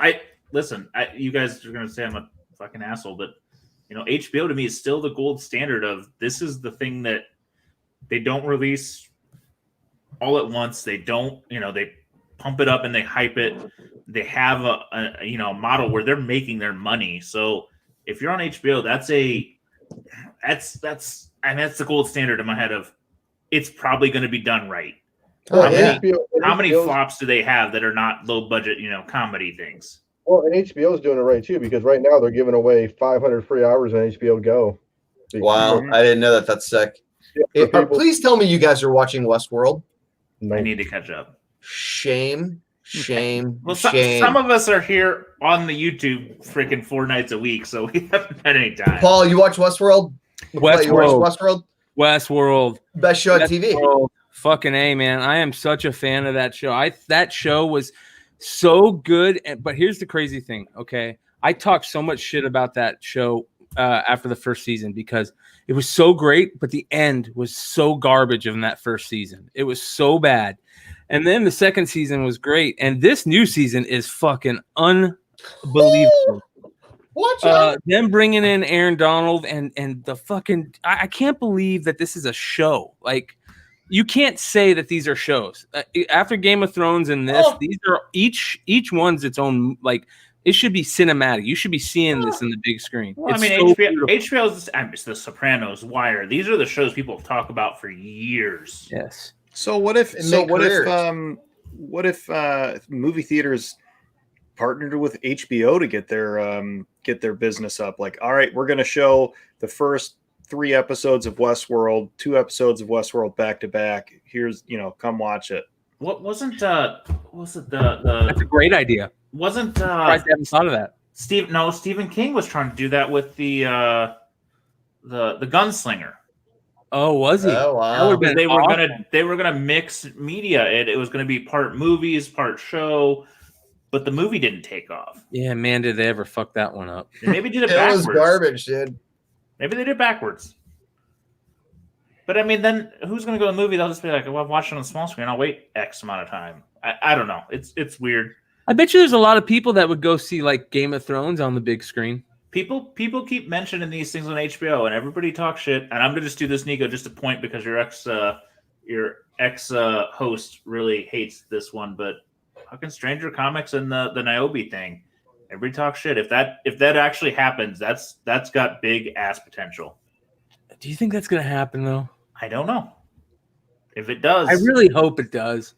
It does. That piece of original art that I got you to buy for like $4 on eBay is a priceless fucking relic. So you can keep like praying that it happens, but I don't think it's gonna fucking happen. If it does, I think I also got fired by Jimmy while I was on the show too. Oh, that's good. But I'm like I said, if you're gonna I'm gonna gamble on HBO. Hold on. What do you say, Jimmy? Like, we lost it.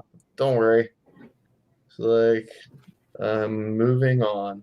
Oh, well, free agent status.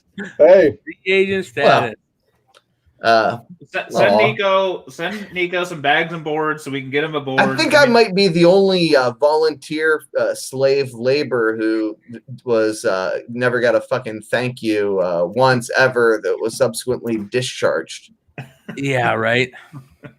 You know what I tell employers? That's like fucking firing the guy who's there mopping your floor on his day off to do community service hours so that he doesn't go to juvenile detention. Like, you're fired, son. Well, the good news is, but I was just asking for new rubber gloves, sir. Please, I'll go to the juvenile detention center. Hey, you're Cinderella, dude. You're Cinderella. Well, the good news here is we still got Paul. You can't get fired from here. We got Paul. I type 10,000 words a week. Please. I've made it pretty far for a guy who knows pretty little. Blame Canada. Good job, Paul. Can that be your new T-shirt?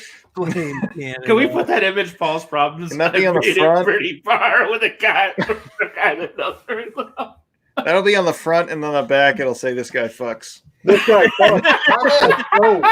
I think those would sell. Oh my god, there would at least be 30 people buy those damn things. This guy fucks because I stole that from Kirill, so I can't do that. Tennessee. Yeah. That's a good one. Here's the other good one, right? God.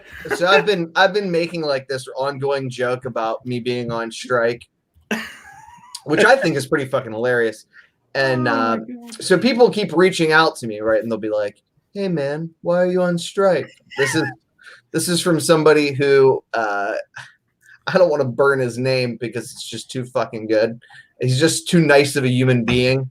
But I'm like, because Jimmy is an ungrateful, unremorseful shitbag, and I'm unwilling to tolerate his personality disorder. When the international travel restrictions are lifted, I may go dribble his head off the cement. That would make me feel better. After I wear his blood like face paint, I think I may be willing to squash the beef then. The response is not like, "What's wrong with you?" It's, "Well, I've got a website that you can have. You can just write your stuff there." And I'm like, I was just, I don't know. So had dealings with Jimmy. I was just joking. I was trying to tell a joke, but thanks for the website offer. Thanks for offering me your nice website. My response is ha ha ha ha ha. I'm gonna go now. Thanks. Hey man, when you go, man, okay, listen. Appreciate your offer of letting me use your website. It's fresh blood in the water right now. I'm trying to break my brand out here, man. I'm trying to brand. I watch Shark Tank. I know about it. I'll give you 20% of my company for like $10 right now. Okay. Oh my god. Such a good episode of the Flipside. So anyway, let me ask you guys.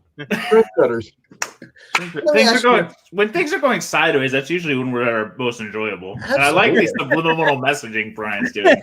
Yeah. Let me ask you. So if there's an opportunity, if the comics are coming down, right? Is there an opportunity like never before in the international comic market?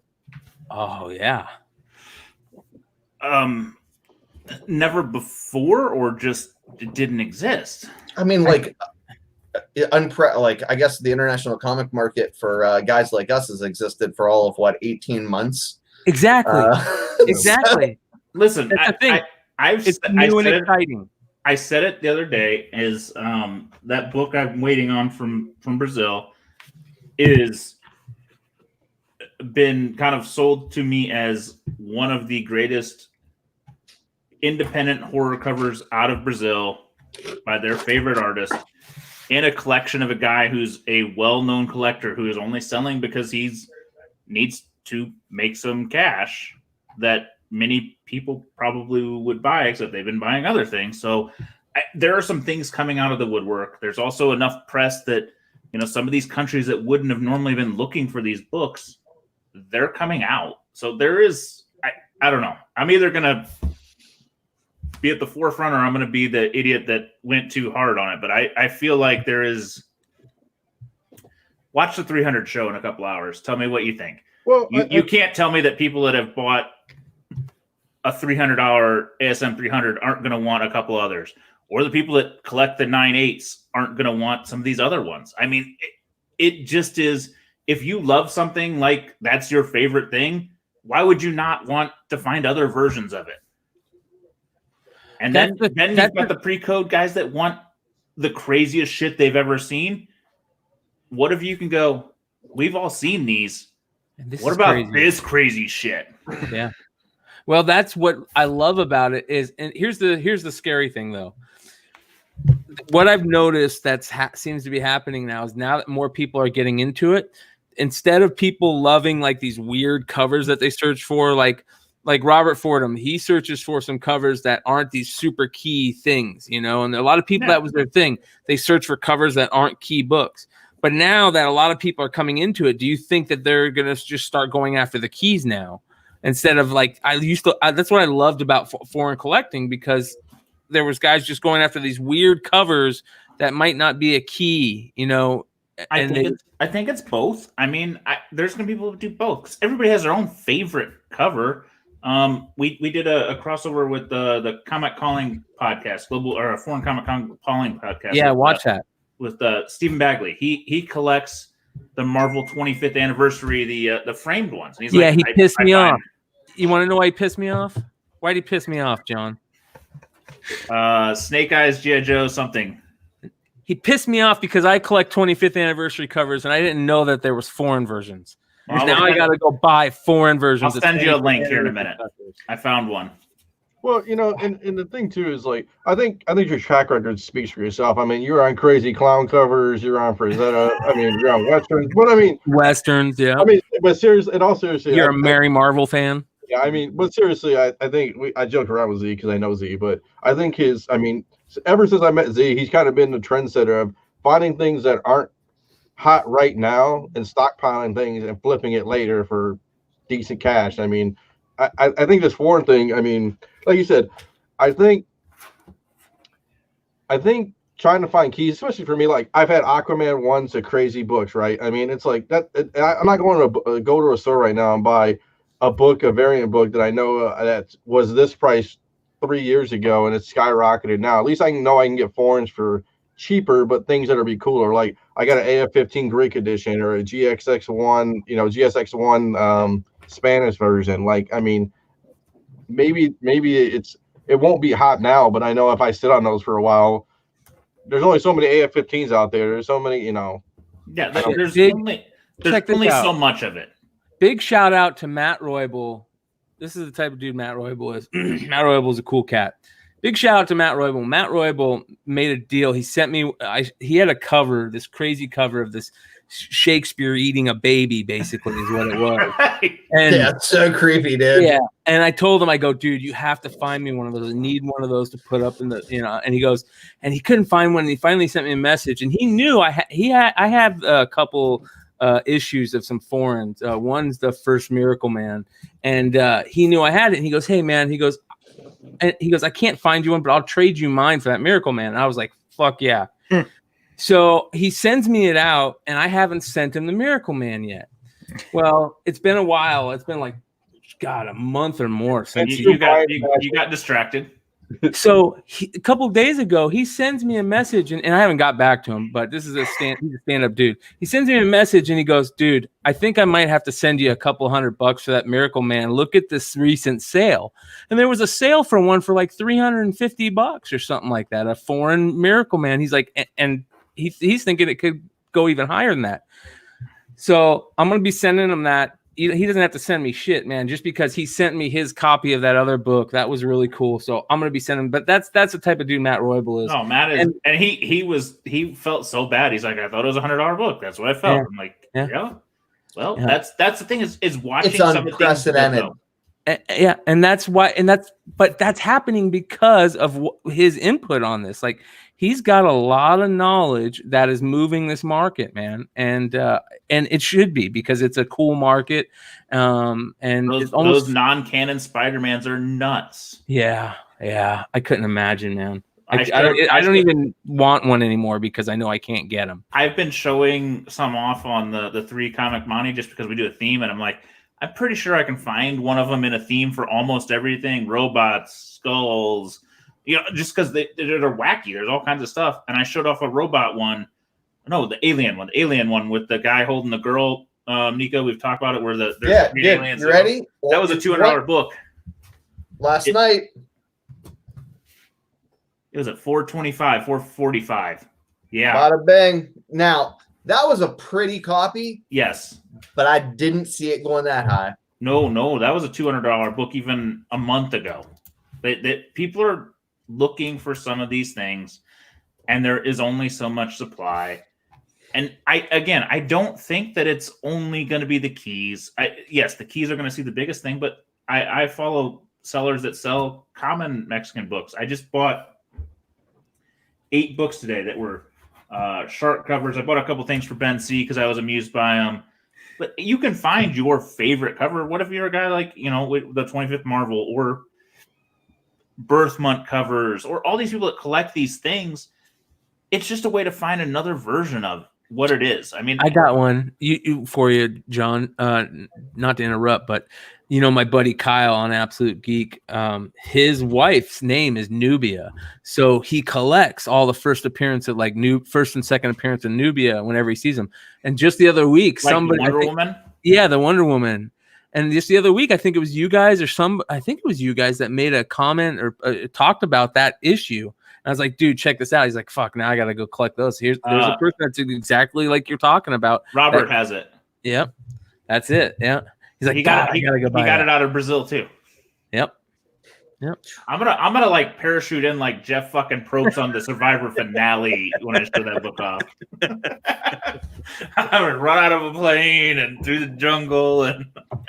See, does anyone in your group before this craziness happened? Did anyone ever just have the money, or like once a year their vacation would be to go to these other countries and hunt? I think a lot of people in the hobby were people that had some kind of international contact initially. Not all of them, but either they got family somewhere or they have a job that they travel so they can kind of find something. Because you had to find some way to discover it before the internet. It wasn't there. There's a small group on CGC, but who's going to think about it? Like, you don't think about it. You don't see them. Well, and you never see a foreign book except randomly on eBay if your search happened to have it and some guy titled it right. You just don't see them. I remember seeing them like 5 years ago and going, what do I want that for? Bless. Well, and too, I mean, like, in going around, like, how many places have a comic book store and, like, and I'm not saying Rome, Italy, but I mean these places like manufacturing towns. You think they have a comic book thing in the manufacturing town? So my buddy was in Russia with his wife. She's Russian and young and younger than me. Like, but hot. The point is, like, yeah, she is super Russian. hot. All Russians are hot. Yeah, but anyway, the point is, she's not like a fuddy-duddy. Like, she would, be willing to like run around town. So he was like, oh, well, let's find George some comic books, right? And I'm like, I want Black Widow books in Russian. That'd be a great idea, right? Well, anyway, there's just like American comics and like some random like nonsense. I mean, trying to like vacation and hunt for this, I think it would be hard even for guys who are like really serious about comics like us, who had planned out what was going on. No, it's not easy. Yeah, I mean, it really takes kind of like the insiders that are there. And I think it's just interesting because when I was a little kid, I collected comic books with lists. I remember like mailing in orders for books out of like the back of Comic Buyer's Guide. Yeah. And crap. And I think that's kind of got like some appeal these days. It's like, if you've got enough money, you can buy whatever you want. Yeah. Like that's there's also books never elude you. And I think that's kind of like the golden age thing. But, like, oh, I can't buy it. Even if I have enough money, I couldn't buy it. It's always like that with these foreign books. Somebody's going to pop up. There's going to be a thing popping up in a short matter of time. Somebody's going to have a find. It's going to be like another famous find, and it's going to be in the foreign collection. Well, they exist. They already exist, and these guys were on them 10 years ago. I know. That's what I mean, and it's going to happen again. There'll be some. Yeah. But a lot of these guys are known. There's some guys on Facebook and Instagram that have I'm not gonna say they're mile high, but they are like warehouses of comics. But it's like 1/50th of what there is in the US. Like, you think of the back issue guys, you can name 100 of guys that have a warehouse of comics in your zone. Not, you know what I mean? But take that number and shrink it by 50 and shrink, the condition of them all is crap.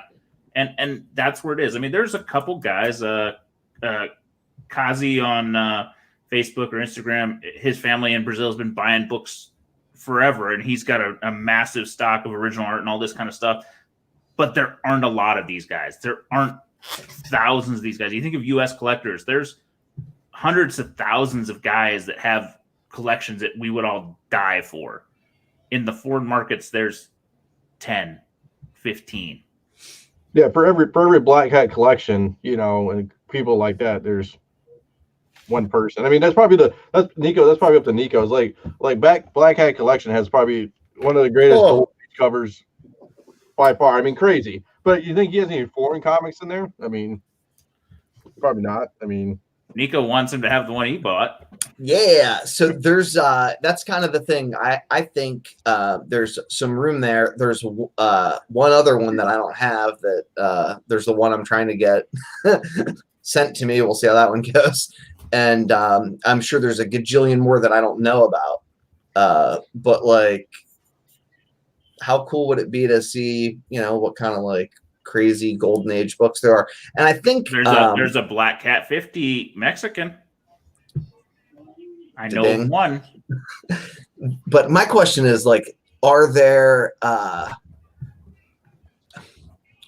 certain books that are going to be particularly interesting because there's only one other international edition of them? Yes. Like the Black Cat 50. And are there going to be other books that are going to be particularly interesting because there's 50 covers, but there's just one that's really hard to find because they will complete someone's set? Look at the episode we do tonight. There is the 300. There is a lot of covers, but there's about 20 known copies of one. Right. So, I mean, that's the kind of stuff that I think is fascinating. And plus, how long does it take before you kind of know almost everything you could ever possibly want to know about comics? Not that long. And then everybody thinks they're an expert. And then all of a sudden there comes this new thing that I don't know anything about. Yeah. I don't know anything about it. Cool. I just hang out with Matt and he says, "Hey Z, here's something pretty. Do you have money for it today?" Yes, I do. Yeah. What's fascinating part for me is that before you guys were even into doing the foreign stuff, I was picking them up out here in Phoenix. Because you're on the border. Yes. And anytime I would see foreign books, I'd pick them up. And like, I didn't know that they were worth anything, but I just put them in my shit because they were cool. Well, here's an interesting thing. People collect the shit out of the Canadian price variants, and they look exactly the same. They have a Canadian price. Yeah, that stuff's kind of stupid. But they're rare. They're 5% of the print run, 10% of the print run, whatever it is. Newsstands. We collect newsstands. What happens when people actually figure out that there is something that's 100 times more rare? Well, and cool. Like, those things are kind of stupid. And I collect newsstands and I collect Canadian price variants, but like, meh. I got and other weird variants. Yeah. I looked DC logo variants. It's all these people that are on that I had an argument with Topher about it because he's like, well, are they reprints? I'm like, I don't know. What do you call the DC logos? What do you call this? What do you call that? Who fucking cares? People are buying them because they're fucking different. Yeah. They want the only one of that. They want to go to their friends and go, I bought a Nightwing #1 DC logo variant because I haven't fucking found one before. And I'm like, fuck you. And you guys are like, who cares? But I'm like, fuck you. I got it. Yeah, I bought those turtle books from the guy in Russia. Yeah. I remember that. I just looked him up. I ordered, he had a last copy of something else. And somebody just sent me the most beautiful thing I've ever seen. There's the 300, there's a Serbian-Croatian trade paperback. That is... Does it have silver staples? No, but... I bought foreign variants one time. It worked out really well for me. It's amazing looking. And I'm like, oh, I need to go to fucking find somebody in Croatia now? God damn it. Yeah, I think there's been kind of like the little teaser too, right? Like there's the Panini variants. Yeah. Oh yeah. Yeah, the Germany variant. It's like the market's been primed for this, right? I mean, it's a cover-driven market. I'm not saying it's a sure thing, but it's enough that like don't buy everything. I'm in $30,000. There's things to buy. Right? Yeah. I'm not buying every book I've ever seen, but pretty close. No, if I were buying every book, I'd see my wife would divorce me because there's a lot of sellers right now in every market, and I'm buying shit that is just like, hey, do you want to buy this? Okay, sure. Think about how much money people that have Michael Jordan shit are going to make over the next couple months. Oh god. Right now. I mean, Michael Jordan cards are gonna skyrocket. They're on fire right now. Like Fleer Metals are like $800 right now. It's crazy. Remember I was telling you about those, man. Those are like $7,000. Do you remember me being like, Gary Vaynerchuk's talking about Michael Jordan rookie cards? Do you think I should buy one, John? Yeah. And you're like, I don't know. No. Well, I don't know. What the hell do I know? And I'm like, I don't know anything either. I'm going to go over here now. Yeah. Why is Jordan going to skyrocket? I don't know what's going on. Are you serious? No, I don't know what's going on. He's got they just released yesterday, Sunday. The was it 6-part now? I think it's 8-part, whatever. It's gonna be 8 parts. 8-part ESPN documentary called The Last Dance, which focuses on the 97-98 Bulls. And it's fucking amazing. So 97-98 was like the last season of But the explain why this is so important, right? Like Michael Jordan has had for 30 years, I don't know, a media blackout. Yeah. The most enigmatic public figure in the history of professional sports, arguably, certainly in our time, and also, arguably in our time, the greatest athlete, period. So I read an article about it, and they said they were talking about how Jordan's been trying to 10-part. Jordan's been trying to do this. So when you try to have a meeting with Michael Jordan, it's kind of like these big guys. Like, you don't go see Jordan. You go see like his boy, his boy's boy, his boy. I mean, it's like a ladder tier system, right? So everybody who's tried to pitch this thing has been trying to pitch it into a movie, right? Oh, we'll do it a 3-hour movie. And Jordan's like, I'm not going to do a 3-hour movie. This thing fucking needs to have so the new take on it. He's got a lot to say. He's got a lot of shit to talk, man. So the guy from ESPN who saw this footage back in the day, he goes, it was like a gold disc, like a CD for people who don't know what a gold CD, and it had The Last Dance on it. He goes, it was in my desk. I watched it once and then kind of was like, oh, let's talk about it, and never gained any traction. And it stayed in his desk for like 10 years. So when they started doing 30 for 30s, he got with Bill Simmons, who he actually creates 30 for 30s. That's why it's so fucking good. What's that? Oh, I just love 30 for 30s. Yeah. Yeah, so he's the executive producer with Bill Simmons on 30 for 30s. So he basically sat there and he said, when they started for 30 for 30, he's like, let's just do this as the first one. He's like, oh, let's we're kind of like tempting. Let's kind of build this up and then we'll go to it. But he went and seen Jordan, and Jordan basically was like, I think it was like a draft day for the Wizards or something, or some kind of meeting. He's like, Jordan's like, yeah, just show up and I'll try to squeeze you in, whatever. He was like going through, like, they did like a big mock-up, like an outline and like storyboards and all this stuff. And he just reads through it all. And he goes, he's just laughing as he's going through. He's like, yeah, this is good. He goes, so why should I make this with you? He goes, there's a time now that people have never seen you play and they need to see you play. And I kind of just convinced Jordan, was like, there's a whole generation now. You got to think, Jordan's last game was what? 02, 03 maybe? Yeah. Something like that. I don't know. Kwame Brown. Like 2 years of Kwame Brown. So yeah, so basically, I mean, there's been what 18, 15 years. People know Jordan from shoes. They don't know Jordan from playing basketball. The younger generation. Yeah, but here's why this is so great. It's great for all these reasons that you guys are saying, but it's also great because they're like back when Jordan, up until more recently, last couple of years, we've looked at Jordan like on a level like he could say nothing wrong, do nothing wrong. Yeah. And this is making him look human and look at like flawed, but it's also making him look so badass. It's Tiger Woods, dude. It's like Tiger Woods, like, But what is it? Is it his games, like his career? It's everything about him, dude. The guy is the most hardcore competitor you've ever met in your life. The guy will bet you, if you tell him that you could flip a coin so many times and it's only gonna hit this many times, he'd be like, "Prove it. Let's put some money on it." You know what I mean? He bought there's a legendary story of him playing ping pong with somebody, and he's losing his first game. He went out and bought a ping pong table and played for like 30,000 hours, and then challenged him again, and it wasn't even close. And he's over ping pong. When the Suns were playing the Bulls in Game 4 of the NBA Finals, right? It was out here in Phoenix, obviously, and Jordan flew out early to go play golf with Charles Barkley, who he's playing in the finals. They played golf for all that weekend, and Jordan gifted him a $20,000 diamond and then went and beat him the next night and made fun of him and treated him like shit the whole game. You know what I mean?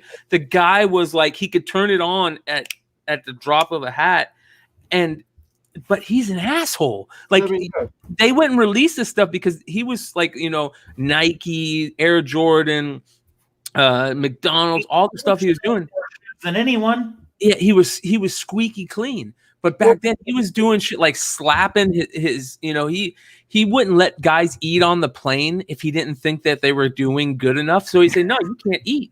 You know what I mean? And they'd be like, "Okay," he would bully Will Perdue because he said Will Perdue was so terrible. He was like, "You're so terrible. You shouldn't have the right to have a Big Ten name as your last name." He goes, "We're calling you Will Vanderbilt now." So he called him Will Vanderbilt for the rest of his life.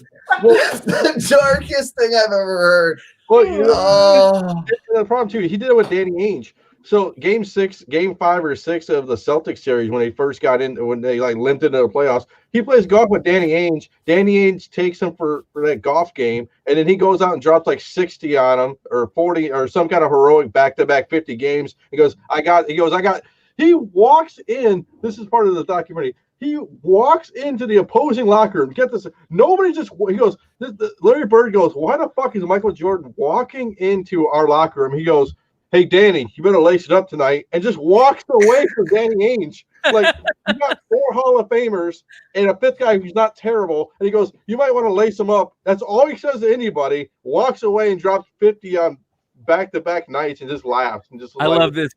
Shout out to Peter Renna. He says he got away with a Hitler stash in that Hanes commercial. He got away with a Hitler stash his whole career. I mean, that dude had the Hitler stash forever. There's only 3 people ever had a basketball fascist. You know what I mean? He basically was, dude. He was such an asshole. They said that guy was just like, he was really hard to be on a team with because he was such a perfectionist. Yeah, and that just blows me away because he was on another level when we were kids. Well, like in my defense, how much money would I would have had to have dropped back? $2,000. 2 G's, and now they're at 6. Oh yeah, easy, if not more. Yeah. I don't want to look at those things. Those aren't even the craziest ones. The craziest ones are the ones that me and Dino have been talking about for a while. The rare inserts in the 90s. And the Fleer Metal rare inserts. There are some Fleer Metal cards that are selling for, I gotta look, dude. I got so many cards. I gotta dig through them. I'm scared though. Know that. You're scared because you don't know what you have. Well, no, I'm scared that if I start doing the card thing, like I'm a little scared of wherever the fuck I don't. Yeah, dickhead there in his International Man of Mystery Comics. Like I can just dump the Turtles, whatever the hell. I can't point right on this. The Turtles lots and not give a shit. You know what I mean? Like I'm familiar with that stuff. Go buy some more. Not a big deal. If I get involved with you psychos here, I may need to I don't know, start giving blood for extra money. Hey, where'd he go? Oh, he's giving blood at the hospital. So selling his plasma again. Go buy some packs. He's got to go buy some packs. I even went crazy. Before this whole special went out, I was like, I'm not going to be able to find Rodman stuff because Rodman's so crazy. So I went out and bought a Dennis Rodman. This one's out of, I don't even know, 49, 16 out of 49. It's a shoe relic. It's part of his shoe. It's got some cocaine on it probably, but I don't care. No. And that would be pretty dope, man. That's kind of like game used. Yeah, that's like double game used. I don't know. My thing is I spend a ton of money on cards and stuff. I mean, and there's cool stuff. I mean, it's fun. It's fun. Sports card. It's like rare cigarette stuff that has I got one, dude. I got one of those in my car. I just found the hooker inserts. They're probably not prostitutes, but to me they look like prostitutes. Yeah. Oh, that one's sick. I got it for like $20. I had one with Bob Hope, and I was like, "Yeah," but I got the one with Humphrey Bogart and Gary Garson on it. So, oh, dude, that's beautiful. Yeah, it's from 1948. I mean, how many 48 things you get to see? Well, think about that. There's baseball cards from 1909. You know what I mean? That's fucking history. Yeah, I mean, comics only go back to the 30s-ish, so late 30s. So there's another 30 years that is Emiliano, we are doing. I'm glad you brought that up. I put together my set of stuff that I'm ready to send in for our first submission, and if we don't have enough people to do a large enough submission for us to get, like the $8 card instead of paying $15 or $20 card, I'm gonna work with a guy to join his group submission. So we'll send into him.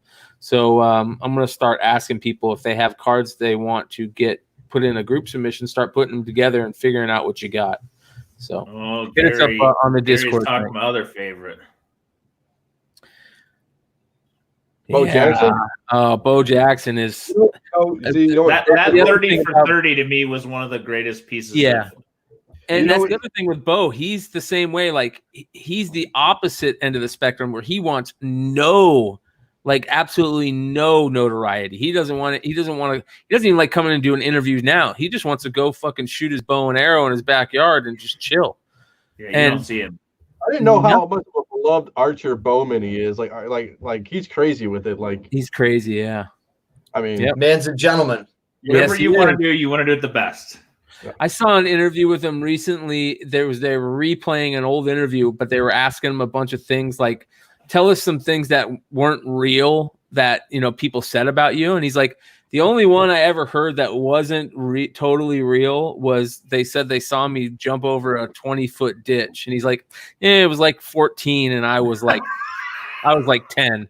And I was like, what? Like, you hear crazy stories of that guy, and that's the only one that was a little bit off, Yeah. What's so funny, and we always talk about this, is I listen to a lot of Rogan, and Rogan actually became a archer himself. I can't, he's such a sports fanatic, and he loves Bo Jackson. I can't believe Joe Rogan hasn't had Bo Jackson on his podcast to talk about archery and sports, and how obsessed he is with fitness, and how Bo Jackson was just a freak. That's a great point. That's a great point. Yeah, Emiliano scored the Bo Jackson rookie on the back of the pack that we're going to want to talk about that. Bonus Bo. And for everybody who doesn't know, join our Discord server if you want to get into baseball cards and sports cards and stuff like that. Z, you can join our. We got a foreign collection site. We got this all going on. I gotta behave. Yeah. Nothing good happens to me when I see things.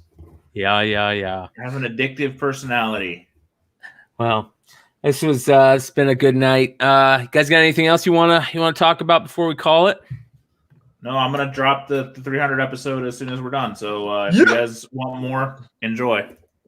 All right, gents. Make sure you guys check out that episode. It will be dropping shortly after we end tonight. That is the Global Comic Safari Part 1 of the Spider-Man 300 version, foreign version. So this is kind of like this is our own 30 for 30 Michael Jordan version of our own shit. So make sure you check it out. 2-parter. And then make sure you guys I understand that there's a little bit of this going on, a little of that going on, but make sure you guys, if you hadn't seen any of Nico's interviews, make sure you guys check out Nico's interviews on Nico Time.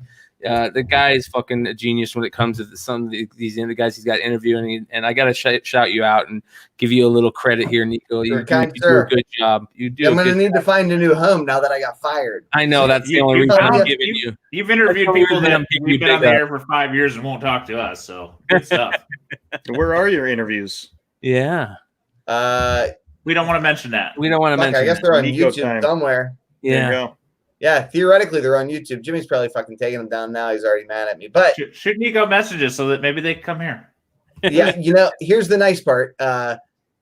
It'll be okay. There are more interviews to be had. I'm still doing the comic despective work with Gary Nusser, the genius, comic genius. He is a nut, but he knows his stuff. Dude, it's so crazy. I have so much fun. I'm just like, I don't know what you're talking about. Talk slower. Yeah, so make sure you guys check those out too. Yeah, that's on Gary's YouTube channel, and we're on Sunday mornings. Lord knows what the hell we'll do, but it's a lot of fun, and I really thank you guys for allowing me to. The only live content on Sunday morning because the rest of us are not functioning. Yeah, but dude, it's a joy every time I get to hang out with you guys. I hope you know that the original UD episodes and those early Flipside episodes are what educated me and got me back into comics, and they did more for me than I can explain. We uncovered some early Flipside episodes and uploaded them. Oh yeah, if you haven't listened, check out episodes 1 to 7 that have been missing. I can't wait. They're on the YouTube channel, and do they have their own separate folder? No, but they got released onto the podcast channel, so they're audio only. Yeah, I went through my archives in quarantine and grabbed them out of the safe, and it was like, I put them away in the safety deposit box. I thought this was going to be a big show, but yeah, there should be a Flipside playlist, Beautiful. and they should be in that playlist. So, all right, yeah. So make sure you guys check everything out that's coming up, and make sure you guys check out the Hot 10 show every Friday. Check out the Discord show every Wednesday, and make sure you like and subscribe. We appreciate it, and we will check you guys next time. Peace. please. Thank you.